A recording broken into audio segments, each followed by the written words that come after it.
pada saat rekrutmen sekian yang kami butuhkan. Nah, tinggal lihat berapa jumlah SMK kita yang siap menopang itu. Ya, sehingga juga Bapak sudah ada ke bidang SMK belum menyampaikan belum? sudah program kami ya di bulan, sampai ke sana. ya, di bulan Februari Maret kami sudah sampaikan juga. Ya. Kita koordinasikan aja kalau. Maksudnya kalau belum memang kita undang aja di sini kan. Di bidang SMK insya Allah di program 2022 memang program FGD itu ya, Pak Ibu Hadijah FGD-nya.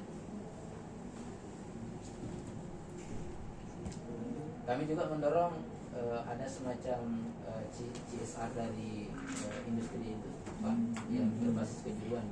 Karena itu tadi perbedaan kompetensi itu salah satu faktor vitalnya adalah saklar yang sangat minim. Nah, kalau misalnya ada CSR di situ sebagai bentuk kepedulian dari industri juga, ini mungkin bisa dipercepat. Jadi tinggal input skill yang mereka butuhkan seperti apa, kemudian ya transfer teknologinya ke sekolah itu mesti ada.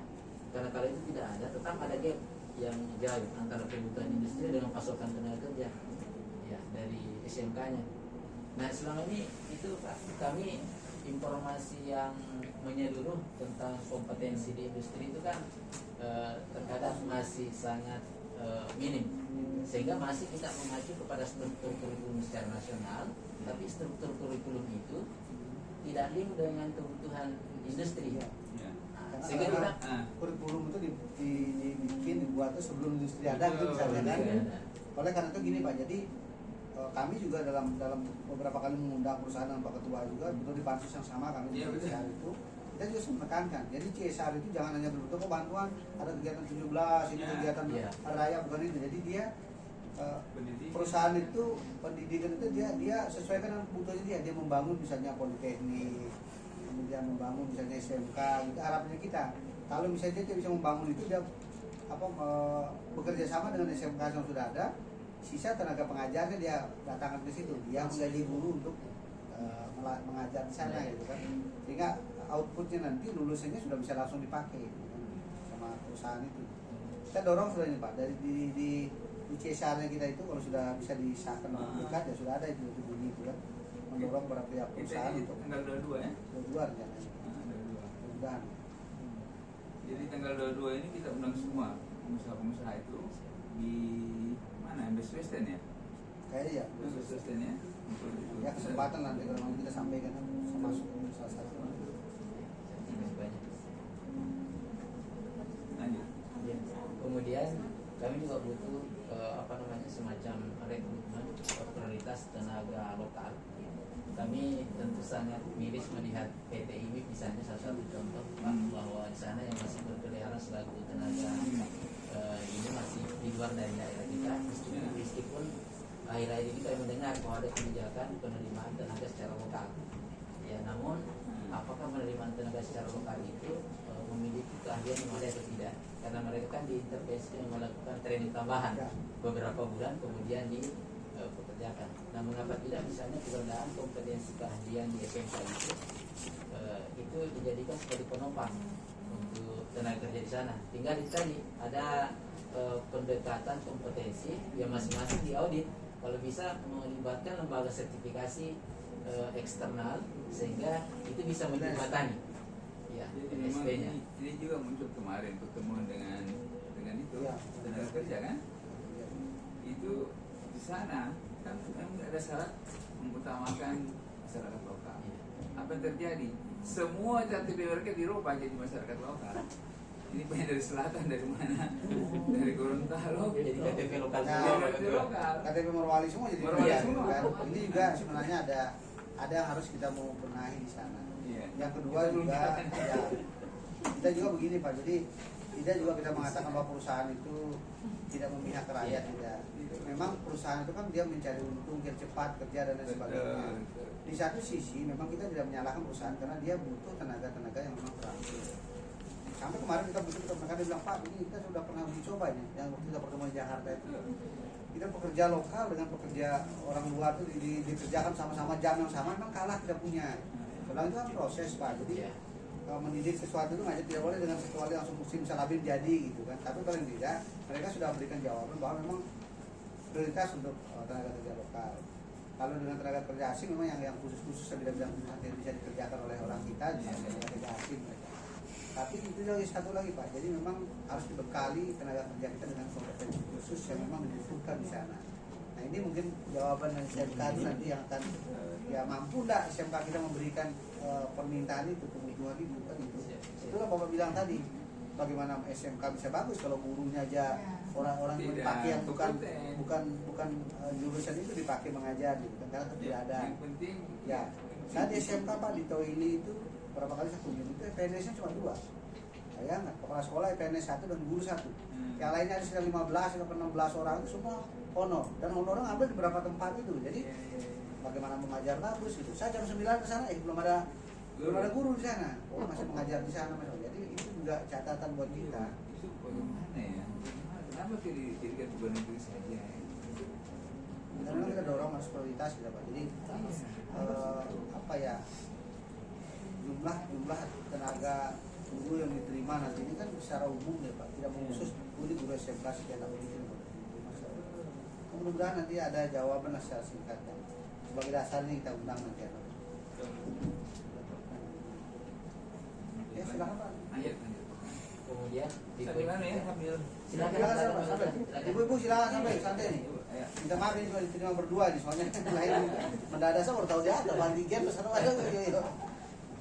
Kemudian di roadmap vokasi Sultan itu Pak, maksud kami tidak hanya membahas tentang SMK, karena vokasi itu kan membidangi LKP, PKBM, kemudian politeknik, kemudian perguruan tinggi yang berbasis kejuruan.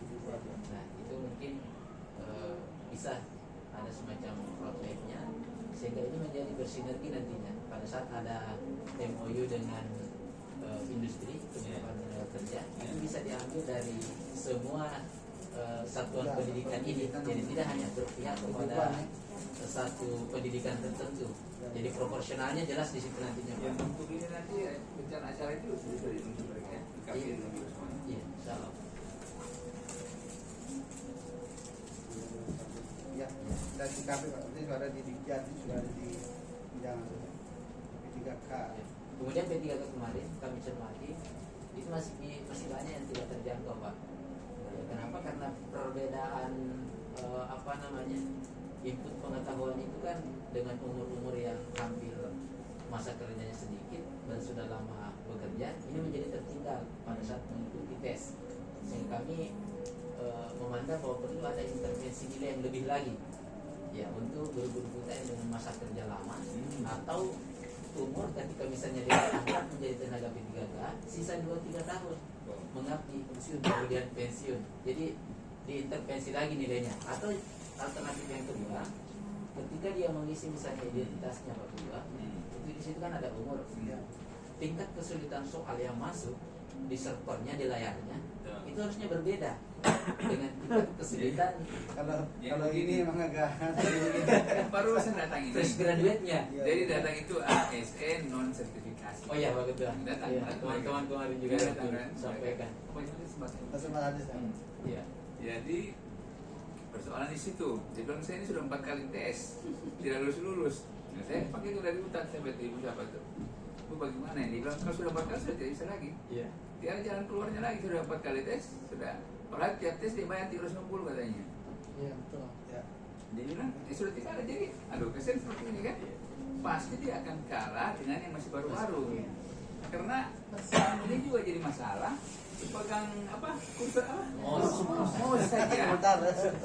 Tidak bisa pada gemetar jadi lari tuh. Waduh, sudah habis waktu ini belum selesai, belum mau titik yang mana itu. Aduh, saya Memang kalau itu kita selamatin intervensinya begini Pak. Jadi memang itu karena berkaitan dengan kalau kebijakan, adapun kebijakan mungkin harusnya ya mungkin yang bisa intervensi itu adalah semacam ada rekomendasi khusus yang betul-betul memang didasari atas pengabdian, berapa lama sudah pengabdian, kembali lagi kepada penghargaan atau penghormatan aja gitu kan. Kalau mau dibandingkan dengan memang seleksi, namanya seleksi apalagi online, ya tidak akan terbaca di komputernya sudah umurnya sekian, pasti tidak terbaca gitu. Jadi ini jadi evaluasi juga Pak. Terima kasih masukan Bapak ini. Jadi mungkin itu agak sedikit berat juga memang kita memperjuangkan karena memang sistem yang sistem itu berlaku nasional ya sistem penilaian secara online di tiba-tiba sudah muncul nilai tanpa ada, jadi kita tiba-tiba nggak tahu ini bahkan dikorek-korek dibela, dia tidak ada repot juga gitu kan. Jadi begini punya. Memang itu salah satu agenda itu mereka punya ada suratnya. Pak ada suratnya kemarin ya Pak ya? Iya. Nah, jadi saya bilang itu kita bawa saja. Kalau penetapan tugas kita bawa ke kementerian. Sampaikan harus ada kebijakan untuk orang-orang seperti ini. Iya. Karena kalau mereka juga tidak mau Tidak mengajar jadi, lagi, Bang, tidak ya, jadi. tambah kan. Padahal dia bilang saya mengajar dan dia juga kompeten lah. Sudah sekian tahun. Tapi karena tidak lulus itu jadi orang dari apa sertifikat berapa 3 jutaan ya? Iya. 3 jutaan mereka dapat 750 kan salah ya? Per bulan itu 3 bulan berarti jadi cuma berapa persen? Sementara ya seperti itu. Saya kira penyemangat juga Ya, dari kita itu ya. Ya, gitu. Jadi mungkin yang orang-orang tua yang sudah lama mengabdi itu secara ilmu memang dia lebih apa ya istilahnya kurang dengan yang baru, tapi itu pengalaman yang dia miliki besar kan. Ya kita kita jadi satu agenda kita konsultasi kan. Iya. Siapa tahu ada dasarnya penilaiannya bukan Iya. hanya dalam soal nilai kan. Harusnya substansi Ada- instrumennya ke situ ya, Pak. Jadi ada salah satu Pengalamannya. poin misalnya berkaitan dengan pengabdian gitu. Iya. Pengabdian yang sudah berapa lama dia mengabdi kemudian akan menjadi mempengaruhi untuk memberikan kelulusan. Kronologis kerjanya mungkin ya. Jadi dikasih penilaian mereka. Lanjut. Ya. Kemudian di rekrutmen itu juga Pak, dia membedakan antara negeri dengan swasta. Jadi guru-guru di negeri itu didahulukan untuk bisa mengakses pendaftaran. Tetapi guru-guru yang di swasta itu dikemudiankan di tahap berikutnya. Padahal sama-sama PNS. Sama-sama guru, sama-sama pengabdi, tapi akses untuk rekrutmen tidak sama. Nah ini yang kami dorong Pak Ketua mau disampaikan. Tidak boleh. Ya. Tidak boleh ada perbedaan seperti itu. Sebenarnya sih harusnya kita di pemerintah juga tidak membedakan negeri dan swasta. Ya, ini kejadian Karena apalagi. goalnya itu kan adalah mencerdaskan kehidupan bangsa. Ya. Swasta itu kan juga mereka sudah berupaya sendiri mendorong negeri.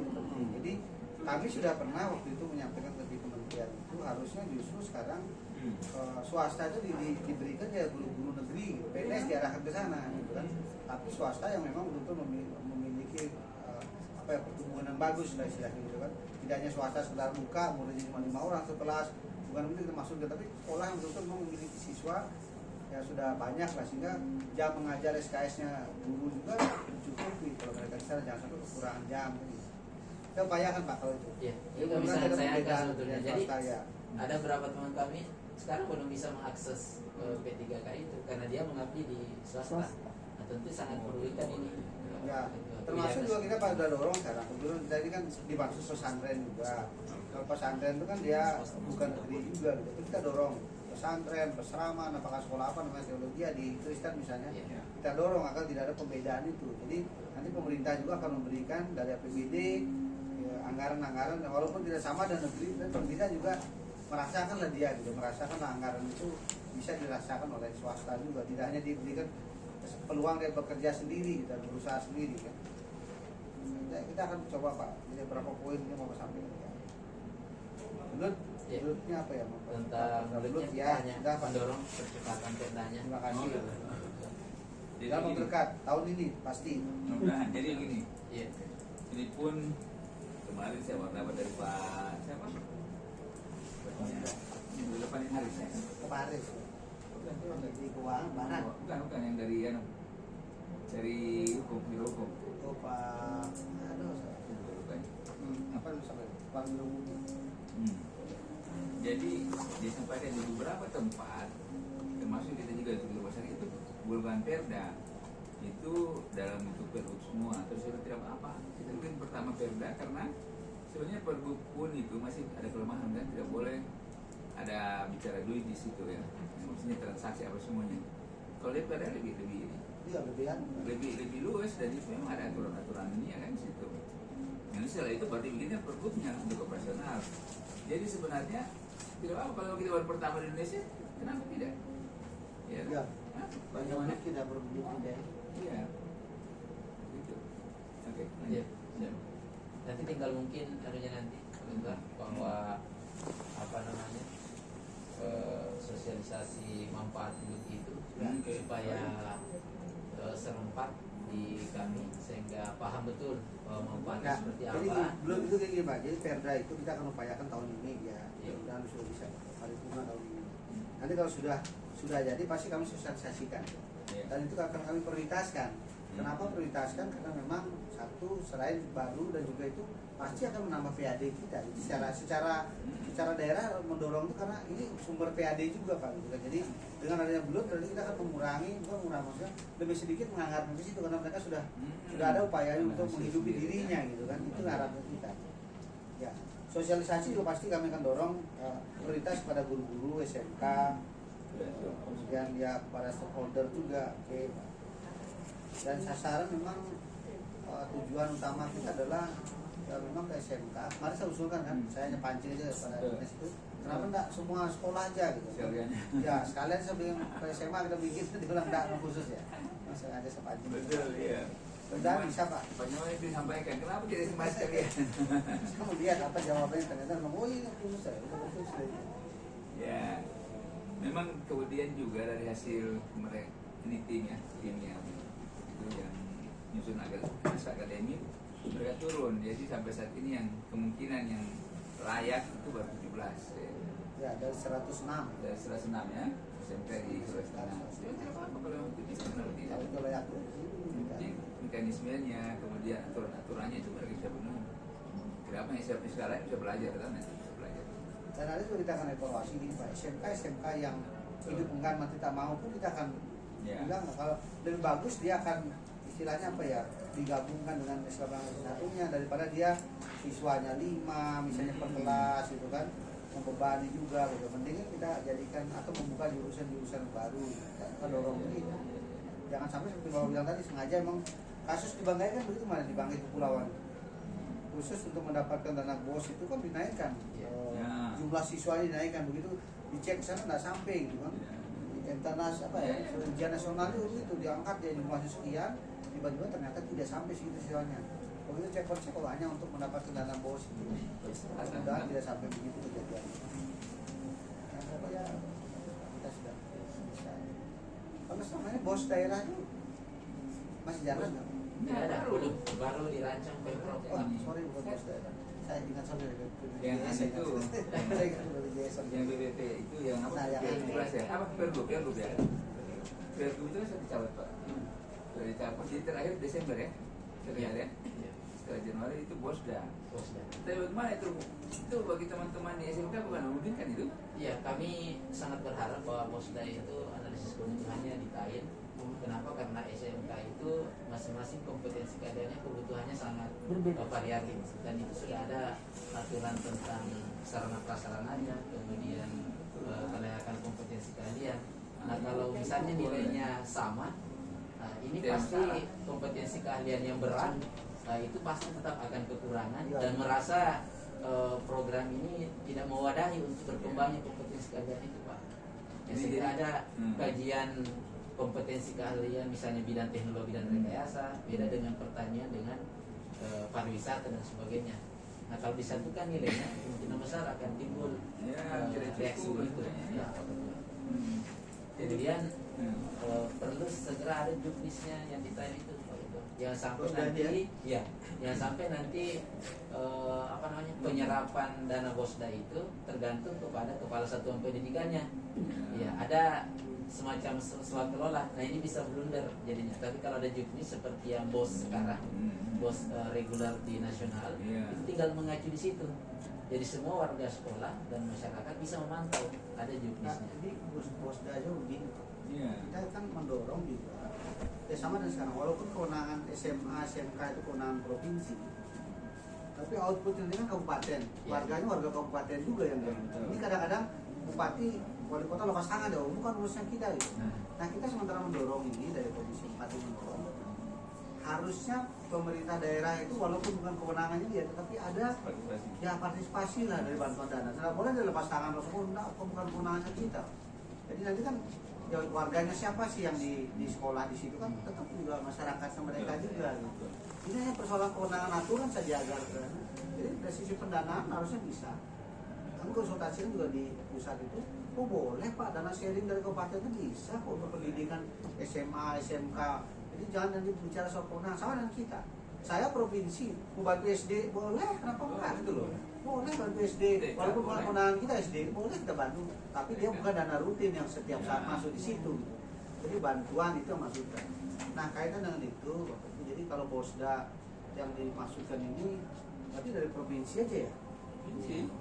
Nah, Itu yang hanya juga titik pendidikan. Dulu saya pernah tanya Pak siapa? Siapa yang dulu kali dulu? Irwan Aceh. Irwan Aceh. Berapa Pak sebenarnya dana yang dari Kerbuk ini? Itu hampir 200 miliar atau lebih? Kecil lah. Tidak. Apa yang khusus nomor? Yang semua terutama yang terkumpul dari semua sekolah. Nah, baru tanya kaji berapa sih untuk bos dari 75. Wah, bagaimana itu bagaimana? Timbang sekali itu. Ini pun rata. Kita tanya lah dia. Dilihat mana. Jadi banyak hal-hal yang harus kita evaluasi kembali. Iya. Nah kalau ingat itu, saya baik ketua. Saya itu resah ini. Jadi sekarang teman-teman di bawah ini khususnya sekolah-sekolah SMK karena beban kuliahnya memang sangat besar beda dengan SMA karena berbasis praktek yang ada barang-barang habis pakai yang sangat banyak jumlahnya. Nah itu pasti Pak pasti anggaran kan begitu. Iya. Untuk tahun berikutnya juga itu juga beli kertas, beli hefter, beli itu muncul terus itu. Itu kadang-kadang DPR mau mengreset sesuatu itu yang repot. Mau beli kertas sampai berulang juga sama seperti tahun kemarin sekian ratus juta dibawa kemana gitu kan itu ya. Ada itu anggaran itu harusnya bisa digunakan setelah ini. Mudah-mudahan kita akan lebih evaluasi. Kemudian waktu lagi saya mohon maaf ini ada supaya ada si kecil di mobil sendiri. Jadi gini, saya dalam prinsipnya kalau ketua saya ini betul betul akademisi juga jadi aman semua gitu. Kita sama ini. Jadi ada titipan begini ya Pak. Jadi kita dorong juga. Itu kemarin Pak Ketua saya tidak izin ke Pak Ketua. Kita itu juga dialog berkaitan dengan mitigasi bencana. Jadi di SMK, di SMA kita dorong kurikulum itu juga sekarang nanti kita akan mendorong kurikulum kita diselipkan juga tentang mitigasi bencana daerah kita. Walaupun itu tidak menjadi pelajaran khusus atau bidang kuliah khusus, tapi karena ada upaya-upaya dari ini menyikapi instruksi presiden kan, agar setiap sekolah itu juga ya instansi itu ada kurikulum tentang mitigasi bencana disesuaikan dengan keadaan daerahnya. Misalnya kita kalau di sini ya berkaitan dengan gempa, tsunami, tanah longsor, jelek lapor gitu. Ya, jadi itu. Jadi pada prinsip sama maaf sekali lagi bapak-bapak ya sudah dari kita juga siap. Dulu pada prinsip ini sudah pegang ini semuanya itu siap Pak. Saya cuma bawa antigen, makanya ini jaket ya kan Pak ya sama maaf ya. Nanti saya titip nanti tempat ketua ini biar nanti beliau yang kami sudah pegang ini. Ya Pak ya, izin ya. Iya, ya sudah. Baik. Iya, sama lagi bilang ya. Terima kasih ya Pak ya. Bu. Ada Pak. Final. Iya, jadi terus lanjut. Jadi nanti Pak Ketua kami sangat berharap sebelum bos dari itu Selesai ada terus.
kendala di SMK itu karena ada program PKL. Nah, program PKL ini yang bebannya ke masyarakat yang tinggi.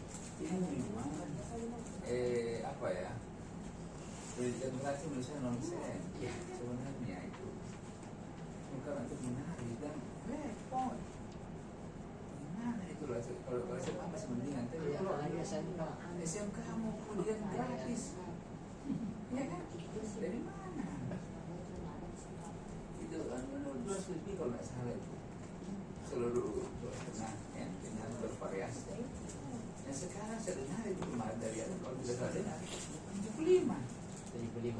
Ya kan? Iya betul. 75 M. Bagaimana mengatasi semua itu? Bukan macet semua ini. Mereka sudah, saya 20 kali saya tentang berapa kali itu. Saya tentang suruh jangan dari lewat anak fokus. Suruh jangan. Tidak semudah itu. Kita bisa bicara Indonesia itu sudah terjadi. Kalau sampai kolaps ini bagaimana? Sampai kolaps. Mau berat mau dari mana biaya itu semua? Sedangkan sekarang saya siswa Pak hanya lihat di YouTube, di gambar, tidak bisa praktek karena kekurangan dana itu. Akhirnya skillnya pasti. Itu saya bilang kalau mungkin juga ini sudah jangan kita punya perut masih mendingan lah ya ada penghasilan lah misalnya kalau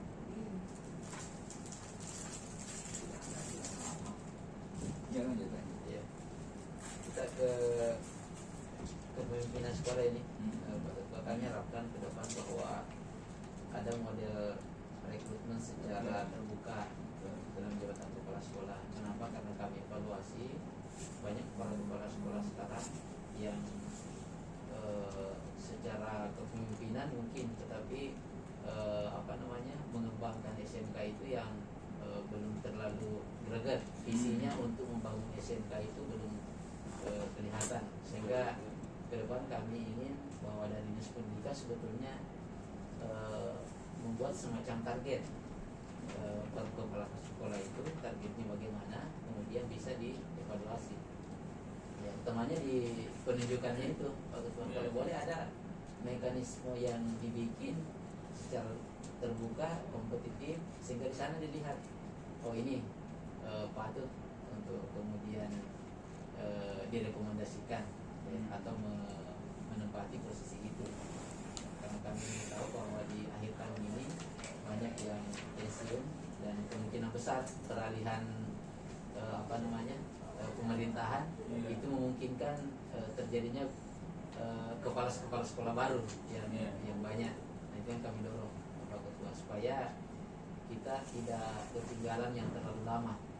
Ya, karena itu juga berpengaruh. Kepemimpinan di satu lembaga sangat mempengaruhi situasi di sekolah itu.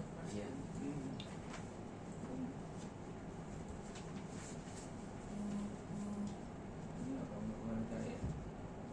jadi boleh saya tambahkan Pak? Ya. Jadi ketika dinas memilih kepala sekolah yang salah, itu terkadang kasihan kami sebagai guru yang ingin memajukan betul-betul kejuruannya itu jadi terhambat. Karena apa? Karena kepala sekolahnya mengambil kebijakan yang tidak ke kejuruannya, jadi malah ke manajemennya. Nah itulah akhirnya kami guru-guru yang semangatnya tinggi untuk memajukan sekolah, karena nggak didukung sama kepala sekolah, ya sudah mentok. Akhirnya kasihan juga ke siswa-siswanya Pak. Iya. Apalagi penunjukan kalau berdasarkan kedekatan dan semacamnya, nah itu yang bahaya. Itu Pak, itu masukan dari saya. Memang ya kalau ini sudah ada demokrasi begitu di sekolah bagus sekali kan. Saya dulu pernah itu masih satu komite, tapi itu komitenya. Saya bilang pilih secara demokrasi, kasih semua siswa, orang tua siswa pilih, jangan cuma komite menentukan. Nah, akhirnya saya juga terpilih waktu itu kan dalam tulisan jangan, tidak mau. Kita minta semua, nanti kita sosialisasi. Akhirnya sampai berapa? Saya bilang 18 tahun saya ketua komite SMP 1. Udah tidak mau gantian. Ya, bisa begitu. Ya, lanjut masih ada yang lain? Ya. terakhir itu Pak Ketua, Hmm. perlu uji kompetensi dan magang guru. Jadi guru-guru ini senantiasa ditingkatkan kompetensi, melalui uji kompetensi.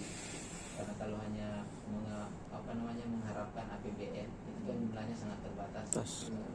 Perlu ada sharing daerah sehingga mempercepat kompetensi keduanya.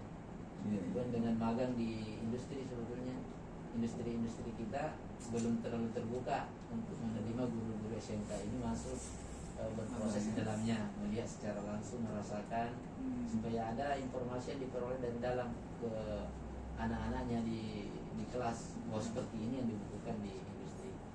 Di rata-rata kita magang industri di luar daerah kita itu pun difasilitasi oleh misalnya P4TK Iya. dan sebagainya. Jadi saya pikir ada perbedaan di situ, Pak Ketua, sehingga diperlukan uji kompetensi dan magang guru di industri itu. Sama juga dengan siswanya uji kompetensi, Iya. supaya keyakinan industri itu untuk menerima ada, dan ada sertifikasi itu yang mereka pegang. Jadi kalau anak SMK keluar, sementara industri kan menerimanya mana sertifikat kompetensinya. Kalau tidak itu terkadang enggan untuk Terima. iya.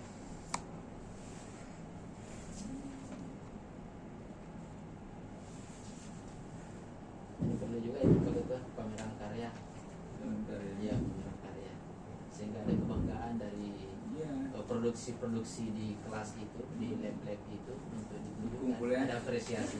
Kumpul mungkin di lapangan mana atau Iya. apa ya. Sebenarnya biayanya Setiap besar tahun juga. sekali. Iya, Iya besar juga itu kalau itu ya berkumpul di mana-mana. Iya. Mudah-mudahan.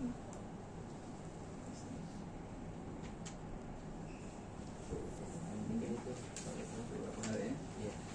Ya, insya Allah bertepatan dengan Hari Guru ini kami mencoba memberikan sumbangsi pemikiran, mengidentifikasi apa yang kami rasakan di lapangan, kemudian bisa mendapatkan ke depan semacam kebijakan intervensi yang memungkinkan percepatan vokasi itu di wilayah kita juga bisa mengejar dengan program-program vokasi di wilayah lain Pak Ketua. Iya. Kalau boleh ya kita yang menjadi contoh Iya. ya, supaya bisa. Kenapa? Karena potensi salah satunya PT IMIP itu bisa menjadi mitra yang baik sebetulnya Pak Ketua untuk menunjukkan bahwa vokasi di Sulteng itu berdaya secara keseluruhan dengan adanya SMK dan industri berjalan beriringan dengan industri lainnya. Jadi saya kira memang problem SMK ini banyak sekali ya. Luar biasa. Saya kira ini harus pemerintah ya. Saya maksudnya musuh-musuh demo saja dulu guru-guru ini. Cuma kan kasihan juga ya. Karena kalau tidak ini tinggal bagaimana menyampaikan aspirasi ya. Iya. Kalau memang harus tidak boleh pungutan ya, termasuk untuk praktek pun misalnya kepada orang tua, terus siapa biayanya? Ya, tidak mudah itu. Jadi banyak 106 ya, 106 SMK itu harus praktek keluar. Dari mana? Bisa macet lagi itu. Ini sebentar bisa kolaps. Bisa kolaps. Bisa kolaps. Muncul masalah baru dari kebijakan. Karena Itu tasik. ya, ketuanya ketua IKFIM Oke kan, kalau sudah nanti kita IKFIM Sultan lanjut kita ya. akan guru Tanggal vokasi berapa yang ini sama. ya? 30 dan 31 Pak Ketua. Tinggal melihat waktunya Pak Ketua di situ. Hmm. Mungkin yang lowong tanggal 30 kami agendakan di tanggal 30. Kalau misalnya hari Selasa. Selasa ya? Selasa. Selasa 30. Khusus vokasi saja. 31. Khusus siapa sih? November. Kan kalau apa namanya, Masih dalam rangkaian Hari Guru itu. Ikatan Guru Indonesia. Karena kegiatan-kegiatan Hari Guru juga banyak di situ Pak Ketua. Mulai tanggal 20 sampai 25. Puncaknya 25 sebetulnya. Oh gitu ya. Tapi kami ambil ke yang tanggal 30-nya. Ikatan Guru G bukan K Ada sampai I G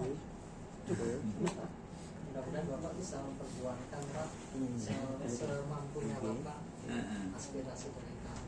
Iya. Kita harapkan kami Seperti tadi aja Pak Nyoman, Taris, usaha Ikatan guru vokasi saya mau jadi minta kan di SMP kan banyak sekali kan juga. Indonesia Maju.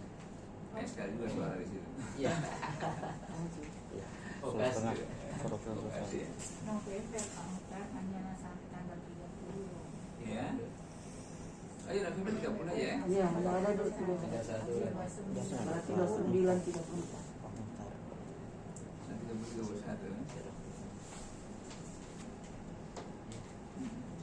Iya. Oke, terima kasih banyak. Ya. Itu atas nama kami dari Gunung Bekasi Ya. menyampaikan Salam teman-temannya. ya, atas kesempatan dan waktunya ini, dan mudah-mudahan sukses kegiatannya Pak Utuh dengan jajarannya dalam menyerap aspirasi ini 10 hari.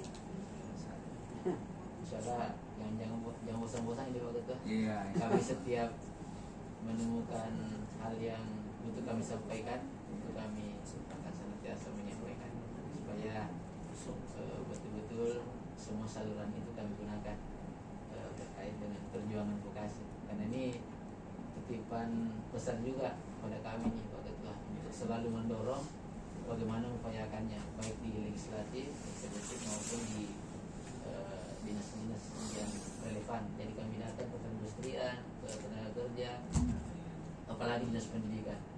Hampir setiap bulan kami audiens itu dari apa mungkin yang bisa kami program, kami sumbangsi ide seperti ini, mohon difasilitasi. Beliau menerima kami setiap saat. Terima kasih banyak. Ya, terima kasih ya. Ya, saya kira terima kasih banyak juga ya. Insya Allah saya kira ini ide-ide yang banyak sekali ini bisa kita apa ya, kita tanggulangi lah. Karena saya juga agak pesimis ini. Ya pesimis kalau begini. Ya mudah-mudahan lah kita lihatlah perkembangan kita ya. Jadi ya mudah-mudahan semua kita semuanya bisa. Oke, terima Terima kasih kasih banyak. Ya.